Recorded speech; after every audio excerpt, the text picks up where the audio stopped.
Yun mga kosa, bali magbublo ako ng allergic rhinitis ngayon. Bali ito yung mga kailangan para malinis siya, mas malinis.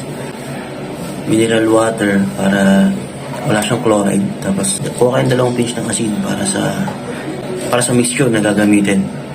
Tapos syringe, malinis na syringe, malaki. Mabibili ito sa mga butika, tapos tanggalan nyo lang yung mismong tulis niya. Kasi ito ang gagawin mga kosa. Luin nyo muna syempre, tubig ng asin, tapos paluin nyo. Tapos tutok sa kabila. Pag di kayo makahinga kasi di ka makasinga, hindi ka din makahinga sa inyo. Ito, diba? Lalabas yung kosa. Wow! Diba? Sa kabila naman.